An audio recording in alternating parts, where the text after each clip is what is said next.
മിന്നുകെട്ട് ഭാഗം 51. രചന അവതരണം ദിവ്യരാജ്. സിദ്ധാർത്ഥ്. ഇസഹാക്കിന്റെ നാവിൽ നിന്നും ആ പേര് ഉയർന്നു കേട്ടതെ അമ്മാളു അവനെ മുഖമുയർത്തി നോക്കി. ഇച്ചായനറിയോ അയാളെ? നെറ്റി ചുളിച്ചുകൊണ്ട് ചോദിച്ചതേ അതേ എന്നുള്ള അർത്ഥത്തിൽ തലയാട്ടിയിരുന്നവൻ. ആരാ അയാൾ? ഫ്രണ്ടാണോ? അമ്മുവിന്റെ ആ ചോദ്യത്തിനുള്ള മറുപടിക്കായി നാവനക്കാൻ തുടങ്ങിയതും വല്യമ്മച്ചിയുടെ നോട്ടം വാതിലിനടുത്തേക്ക് നീണ്ടിരുന്നു. ഡാ ജോണേ, നീ വന്നായിരുന്നോ? അവിടെ തന്നെ നിൽക്കാതെ കയറി വാ പിള്ളേരെ. വല്യമ്മച്ചി അത് പറയുമ്പോൾ വശ്യമായ ഒരു ചിരിയോടെ രണ്ടുപേരെയും മാറി മാറി നോക്കി സിദ്ധാർത്ഥ്. അന്നേരം ഇസഹാക്കിന്റെ കൈകൾ അറിയാതെ അമ്മാളുവിനെ പൊതിഞ്ഞു പിടിച്ചു. എല്ലാവരുടെയും മുന്നിൽ വെച്ച് അവളെ ചേർത്ത് പിടിച്ചതും വല്ലാത്തൊരു ജാള്യത തോന്നി അമ്മുവിന്. ഇച്ചായ, എന്തായത്? വിട്ടേ. പതിയെ അവന്റെ കൈ അടർത്തി മാറ്റിക്കൊണ്ട് അവനിൽ നിന്നും അകന്നു നിന്നവൾ. ദേ, നിന്റെ കൂട്ടുകാരൻ വന്നത് മുതൽ നിന്നെ തിരക്കുക. ഇത്രയും നാൾ വിദേശത്തായിരുന്നത് കാരണം നിന്റെ വിവാഹത്തിന് വരാൻ കഴിഞ്ഞില്ല എന്ന് പരിഭവം പറയുമായിരുന്നേ സിദ്ധു. അതിനു മാത്രം വലിയ വിളിച്ചു കല്യാണം ഒന്നുമില്ലായിരുന്നു, ഒരു ചെറിയ മിന്നുകെട്ട് മാത്രമേ ഉണ്ടായിരുന്നുള്ളൂ എന്ന് ഞാൻ പറഞ്ഞു സമാധാനിപ്പിച്ചു. വല്യമ്മച്ചി അത് പറയുമ്പോൾ വിളറിയ ഒരു പുഞ്ചിരി അവർക്കായി നൽകി ഇസഹാക്ക്. ഇസഹാക്കിന്റെ കണ്ണുകളിൽ അന്നേരം കണ്ട ഭയം സിദ്ധാർത്ഥിനെ വല്ലാതെ ലഹരി പിടിപ്പിച്ചു. ഒന്നും പറയാൻ പോലും കഴിയാതെ സ്തംഭിച്ചു നിൽപ്പുണ്ടായിരുന്നവൻ. എടാ മോനെ, ഈ കൊച്ചൻ ഇനി കുറേ നാൾ നമ്മളോടൊപ്പം ഇവിടെ തങ്ങുവാന്ന്. അവൻ ഈ നാടൊക്കെ ഒന്ന് കാണണം പോലും. 2 മാസം കഴിഞ്ഞ് വീണ്ടും വിദേശത്ത് പോവേണ്ടതാണെന്ന്. നിക്കട്ടെ അല്ലയോ, എഡിയുടെ കെട്ട് കല്യാണമാ വരാൻ പോണത്. അതൊക്കെ കൂടിയേച്ച് പോയാ മതി കേട്ടോടാ കൊച്ചനെ. അവന്റെ തോളിൽ കൈവച്ചു കത്രീനാമ പറഞ്ഞതൊക്കെ കേട്ട് വിളറിപ്പോയി ഇസഹാക്ക്. തന്നോടുള്ള പ്രതികാരം തീർക്കാനായി അമ്മുവിനെയും തങ്ങൾക്ക് പിറക്കാനിരിക്കുന്ന കുഞ്ഞിനെയും കൊല്ലുമെന്ന് ഭീഷണി മുഴക്കി നടക്കുന്നവനാ. അവനെ തന്നെ ഇവിടെ കയറ്റി താമസിപ്പിക്കണമെന്ന് വല്യമ്മച്ചി പറയുന്നേ ഓർത്തതെ മുടി വിറകൊണ്ടു ഇസഹാക്ക്. ആ, എന്ത് നിൽപ്പാ ഇസഹാക്ക് ഇത്? കയറി വരുന്നില്ലേ? തന്നോട് എനിക്ക് കുറച്ച് സംസാരിക്കാനുണ്ട്. യാന്ത്രികമായി ഇടറിയ കാലടികളോടെ അകത്തേക്ക് വന്നു ഇസഹാക്ക്. എന്നതായാലും നിങ്ങൾ രണ്ടാളും മുകളിലേക്ക് ചെന്ന് ഫ്രഷ് അയച്ചു വന്നേരെ. രാവിലെ മുതലുള്ള ഓട്ടമല്ലയോ? വല്യമ്മച്ചി അത് പറയുമ്പോൾ ഇസഹാക്ക് മുന്നോട്ട് നടന്നു, കൂടെ അമ്മുവും. റൂമിലേക്ക് കയറി ചെന്നിട്ടും ഇസഹാക്കിന്റെ മുഖം തെളിഞ്ഞില്ല. വല്ലാത്തൊരു ഭയം അവനെ വന്നു മൂടി. അവന്റെ മാറ്റം അമ്മാളും കാണുന്നുണ്ടായിരുന്നു. എന്താ ഇച്ചായ, കൂട്ടുകാരനെ കണ്ടിട്ടും മുഖത്ത് തെളിച്ചമില്ലാത്തതുപോലെ? സാധാരണ കൂട്ടുകാരെയൊക്കെ കാണുമ്പോൾ വലിയ സന്തോഷമാണല്ലോ, ഇന്നിപ്പോ എന്താ പറ്റിയേ? സംശയത്തോടെ അവനെ നോക്കിയതും ഏയ്, നിനക്ക് തോന്നുന്നതാ അമ്മു. രാവിലെ ഇവിടെ നിന്ന് ഇറങ്ങിയതല്ലേ, തല വേദനിക്കുക. നെറ്റിയൊഴിഞ്ഞ് പറഞ്ഞുകൊണ്ട് പതിയെ ബാൽക്കണിയിലേക്ക് നടന്നു. സിദ്ധാർത്ഥ് രണ്ടും കൽപ്പിച്ചാണ്. അവന്റെ ലക്ഷ്യം അമ്മുവും അവളുടെ ഉള്ളിൽ വളരുന്ന തൻ്റെ കുഞ്ഞുമാണ്. സിദ്ധാർത്ഥിനെ കുറിച്ച് ഈ വീട്ടിൽ ആർക്കും ഒന്നും അറിയില്ല. അത് കൂടുതൽ അപകടം ചെയ്യേയുള്ളൂ. അവന്റെ പദ്ധതികൾ ഒരു തടസ്സം കൂടാതെ നടത്താൻ കഴിയും. എത്രയും അവനെപ്പറ്റി എല്ലാവരെയും അറിയിക്കുകയാണ് നല്ലത്. ഓർത്തുകൊണ്ട് തിരിഞ്ഞു നോക്കിയതെ കണ്ടു ഇരു കൈകൾ മാറിൽ പിണഞ്ഞു കെട്ടി നിൽക്കുന്ന സിദ്ധാർത്ഥിനെ. ആ കാഴ്ചയിൽ ഇസഹാക്ക് നടുങ്ങി. എന്താ ഇസഹാക്ക് ഇങ്ങനെ നോക്കുന്നത്? ഞാൻ ഇവിടേക്ക് വന്നത് ഇഷ്ടമില്ലായിരുന്നുണ്ടോ? ഇഷ്ടപ്പെട്ടില്ലെങ്കിലും എന്നെ എതിർക്കരുത് നീ. അതിനുള്ള അവകാശം നിനക്കില്ല.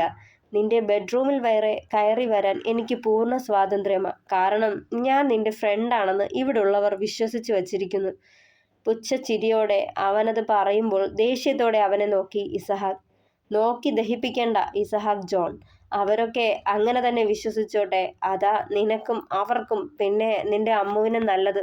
മറിച്ച് ഞാൻ ആരാണെന്നോ എൻ്റെ ഉദ്ദേശം എന്താണെന്നോ അവരെ ആരെയെങ്കിലും അറിയിക്കാനോ എന്നെ ഇവിടെ നിന്ന് പുറത്താക്കാനോ ശ്രമിച്ചാൽ നിന്റെ അമ്മുവിൻ്റെ ജീവൻ കുറച്ചു നേരത്തെ അങ്ങ് തീരും. മാത്രമല്ല, ഞാൻ ആരാണെന്ന സത്യം തിരിച്ചറിയുന്ന ഓരോരുത്തരെയും.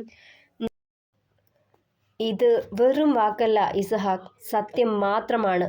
എനിക്ക് നഷ്ടപ്പെടാൻ ഒന്നുമില്ല, പക്ഷേ നിനക്ക് നഷ്ടപ്പെടാൻ ഏറെയുണ്ട്. ആ ചിന്ത എപ്പോഴും നിന്റെ മനസ്സിൽ വേണം. സിദ്ധാർത്ഥിന്റെ വാക്ക് കേട്ടതേ ഭയവും കോപവും അതിൻ്റെ ഉച്ചസ്ഥായിയിലെത്തിയിരുന്നു ഇസഹാക്കിന്. ഡാ കൊന്ന മോനെ, നീ പറയുന്നത് കേട്ട് ഞാനങ്ങ് പേടിച്ചു പോകുമെന്ന് കരുതിയോ നീ? നീ ഒറ്റൊരുത്തനാ, പക്ഷെ ഞങ്ങൾ 3 പേരുണ്ട്, അറിയാലോ. വെറുതെ എൻ്റെ ജീവിതത്തിൽ കയറി കളിക്കരുത് നീ. അലർച്ചയോടെ പറഞ്ഞതും ആ, മണ്ടത്തരം പറയല്ലേ ഇസഹാക്ക്. ഞാൻ ഒറ്റൊരുത്തനാ നിങ്ങൾ 3 പേരുണ്ടെന്ന് പറഞ്ഞതും സമ്മതിച്ചു. പക്ഷേ ഞാൻ നിന്റെ വീട്ടിനുള്ളിലാ. ഇതിനുള്ളിൽ കയറിപ്പറ്റാൻ എനിക്ക് കഴിഞ്ഞിട്ടുണ്ടെങ്കിൽ നിങ്ങൾ 3 പേരും നോക്കി നിൽക്കെ അമ്മാളുവിനെ ഇല്ലാതാക്കാനും നിഷ്പ്രയാസം കഴിയുമെനിക്ക്. നീ എന്നല്ല ആര് വിചാരിച്ചാലും എന്നെ തടയാൻ കഴിയില്ല ഇസഹാക്ക്. ഞാൻ അറിഞ്ഞ വേദന നീയും അറിയണം. പറയവേ നേർത്തുപോയി അവന്റെ നാദം. നിറമിഴികളോടെ സിദ്ധാർത്ഥ് അത് പറയുമ്പോൾ അമ്മുവിന്റെ മുഖമായിരുന്നു ഇസഹാക്കിന്റെ മനസ്സിൽ. നിരപരാധിയായ അമ്മുവിനെയും ഒന്നും അറിയാത്ത തന്റെ കുഞ്ഞിനെയും ഓർത്തതേ നെഞ്ചു പിടച്ചു അവന്റെ. ഒരേ സമയം അവനിലെ ഭർത്താവും പിതാവും ഉണർന്നതും ആർക്കു മുന്നിലും പതറാത്തവൻ സിദ്ധുവിന്റെ മുന്നിൽ മുട്ടുമടക്കി. സിദ്ധാർത്ഥ്, പ്ലീസ്, എനിക്ക് പറയാനുള്ളത് പലതവണ ഞാൻ പറഞ്ഞതല്ലേ. ഞാൻ തെറ്റ് ചെയ്തിട്ടില്ലെന്ന് എനിക്ക് പൂർണ്ണ വിശ്വാസമുണ്ട്. എന്തിനാ എൻ്റെ അമ്മുവിനെ ദ്രോഹിക്കുന്നത്? ഞങ്ങളുടെ കുഞ്ഞ് അതെന്ത് തെറ്റാടാ നിന്നോട് ചെയ്തത്? നിനക്ക് പക എന്നോടല്ലേ? എന്നെ എന്ത് വേണമോ ചെയ്തോ. പക്ഷേ നിന്റെ പകയടങ്ങാൻ എൻ്റെ ജീവൻ എടുത്തോ. അവരെ വെറുതെ വിട്ടേക്ക്. തൊഴുകൈയോടെ കേളു പറഞ്ഞതും പുച്ഛത്തോടെ ചിരിച്ചു Siddharth. The great business tycoon Isahak John Isaac Kurishumattam ഈ ജയിൽ പുള്ളിയുടെ മുന്നിൽ മുട്ടുകുത്തുന്നു. എന്തൊരു വിരോധാഭാസമാണ്. God is great. പരിഹാസത്തോടെയുള്ള അവന്റെ വാക്കുകൾ ഇസഹാക്കിന്റെ പ്രതീക്ഷകൾ തകർത്തുകൊണ്ടിരുന്നു. 7 വർഷങ്ങൾക്ക് മുന്നേ ഞാനും നിന്റെ മുന്നിൽ ഇതുപോലെ കേണപേക്ഷിച്ചു. ജീവന്റെ വിലയുള്ള ആ കടലാസ് കഷ്ണങ്ങൾക്ക് വേണ്ടി നീ എന്നെ പോലീസിൽ ഏൽപ്പിച്ചപ്പോൾ മാസാമാസം നീ സമ്പാദിക്കുന്നതിന്റെ ഒരംശമല്ലേ ഉണ്ടായിരുന്നുള്ളൂ ആ 2 കോടിക്ക്. നിന്നെപ്പോലൊരുത്തന് നിസ്സാരമായി തള്ളിക്കളയാൻ കഴിയുന്നതായിരുന്നല്ലേ ആ കാശ്. എന്നിട്ടും നീ ചെയ്തതോ? കോപം നിറഞ്ഞു അവന്റെ കണ്ണുകളിൽ അന്നേരം. സിദ്ധാർത്ഥ്, ഇപ്പോഴും നീ നിന്റെ തെറ്റിനെയാ ന്യായീകരിക്കുന്നത്. നീ പറഞ്ഞതുപോലെ ഞാൻ ആ കാശ് വെറുതെ തരുമായിരുന്നു നിനക്ക്. നീ അതിന്റെ സമ്മതത്തോടുകൂടി കൈപ്പറ്റിയിരുന്നെങ്കിൽ. നിന്നെ ഞാൻ അത്രമാത്രം വിശ്വസിച്ചു. പക്ഷെ ചതിച്ചപ്പോൾ സഹിക്കാൻ കഴിഞ്ഞില്ല. അതാ പോലീസിൽ അറിയിച്ചത്. നീ എന്നല്ല ആരും ഇനി ഈ തെറ്റ് ആവർത്തിക്കരുതെന്ന് ഞാൻ ആശിച്ചു. അവനെ രൂക്ഷമായി നോക്കി ഇസഹാക്ക്.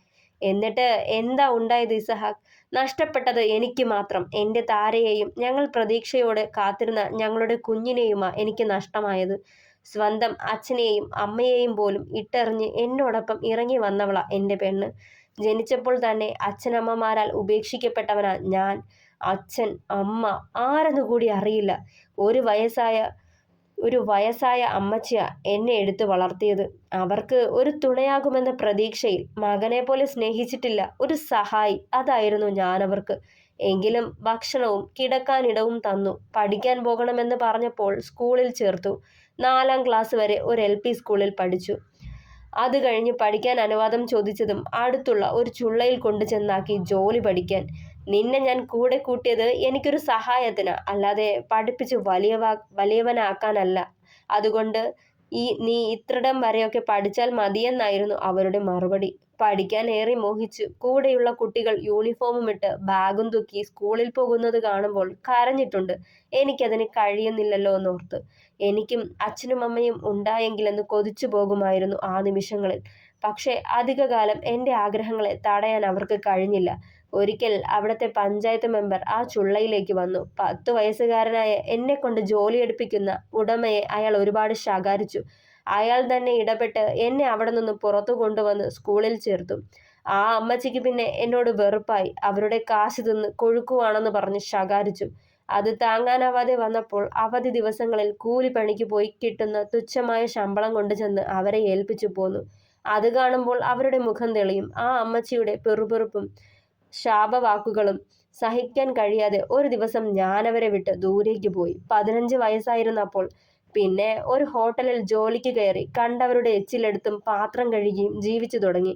ഇടയിൽ പഠിക്കാനും ആ ഹോട്ടൽ ഉടമ എന്നെ സഹായിച്ചു. പതിയെ പതിയെ എൻ്റെ ആഗ്രഹത്തിനൊത്ത് പഠിച്ചു കഷ്ടപ്പെട്ട്. പിന്നെ ജോലി നേടി. അങ്ങനെ ഇരിക്കെയാ താര എൻ്റെ ജീവിതത്തിലേക്ക് വന്നത്. അനാഥനായ എന്നെ അതിസ്നേഹം കൊണ്ട് പൊതിഞ്ഞവൾ. നിന്റെ കമ്പനിയിലേക്ക് വരുന്നതിന് മുന്നേ ഒരു ഇലക്ട്രോണിക്സ് അപ്ലയൻസസിൻ്റെ ഷോപ്പിലായിരുന്നു ദിവസക്കൂലിക്കാരനായി ജോലി ചെയ്തത്. അവിടെ തന്നെ അക്കൗണ്ടിംഗ് സെക്ഷനിലേക്ക് വന്ന് സാധാ ദിവസവേതനക്കാരിയായിരുന്നു താരയും. ആദ്യം പരിചയപ്പെട്ടു. പതിയെ പതിയെ ആ പരിചയം പ്രണയത്തിലേക്ക് വഴിമാറി. 2 പേർക്കും പിരിയാനാവില്ലെന്ന് തോന്നിയപ്പോൾ ഞാൻ അവളുടെ വീട്ടിലേക്ക് ചെന്ന് പെണ്ണ് ചോദിച്ചു. അനാഥനായി സ്വന്തമായി ഒരു തുണ്ട് ഭൂമി പോലുമില്ലാത്ത എനിക്ക് അവളെ വിവാഹം കഴിച്ചു തരില്ലെന്ന് ഒരു സാധാ ഗവൺമെന്റ് ഉദ്യോഗസ്ഥനായ അവളുടെ അച്ഛൻ ശഠിച്ചു. ആരെയും നോക്കിയില്ലവൾ. എന്നോടൊപ്പം ഇറങ്ങിപ്പോന്നു. പുതിയൊരു ജീവിതം തുടങ്ങി.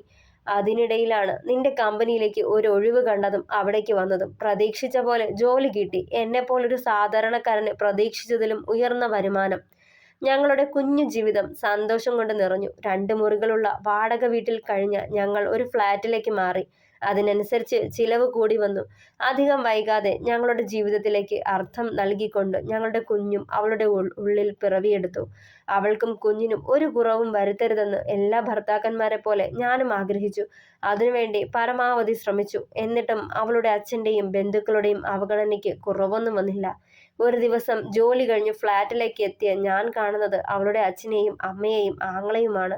മകൾ ഗർഭിണിയാണെന്നറിഞ്ഞ് പിണക്കം മാറ്റിവെച്ച് വന്നതാണെന്ന് കരുതി ഞാൻ. വലിയ സന്തോഷത്തോടെയും സ്നേഹത്തോടെയും അവരെ ഞങ്ങൾ സൽക്കരിച്ചു. അവളുടെ അച്ഛൻ്റെ റിട്ടയർമെൻ്റ് ആണ്. സെൻഡ് ഓഫിന് അന്ന് വീട്ടിലൊരു പാർട്ടി അറേഞ്ച് ചെയ്തിരിക്കുവാണ്. അതിന് തീർച്ചയായും ഞങ്ങൾ 2ആളും വരണമെന്ന്. തിരികെ പോവാൻ നേരം വീട്ടിലേക്ക് ക്ഷണിച്ചുകൊണ്ട് പറഞ്ഞു. എന്നേക്കാളേറെ മനസ്സ് നിറഞ്ഞത് അവൾക്കായിരുന്നു, എൻ്റെ താരയ്ക്ക്. ഇത്രയും നാളത്തെ പിണക്കം മാറ്റിവെച്ച് അവരൊക്കെ അവളെ കാണാൻ വന്നതോർത്ത് ഒത്തിരി സന്തോഷിച്ചവൾ. പിന്നെ അങ്ങോട്ട് ആ ദിവസത്തിനുള്ള കാത്തിരിപ്പിലായിരുന്നു ഞങ്ങൾ. അങ്ങനെ കാത്തിരുന്ന ആ ദിവസം വന്നെത്തി. രാവിലെ തന്നെ അവളുടെ അച്ഛന് കൊടുക്കാനായി അവൾ ഏറെ ആശിച്ചു വാങ്ങിയ വില കൂടിയ സമ്മാനവുമായി വളരെ സന്തോഷത്തോടെ പുറപ്പെട്ടു ഞങ്ങൾ 2ആളും. വരാൻ പോകുന്ന നിമിഷങ്ങൾ ഞങ്ങളുടെ ജീവിതം തന്നെ മാറ്റിമറിക്കാൻ പോകുകയാണെന്ന സത്യം തിരിച്ചറിയാതെ. തുടരും. പ്രിയപ്പെട്ടവരെ, അഭിപ്രായങ്ങൾ കൂടി പറയണേ. താങ്ക്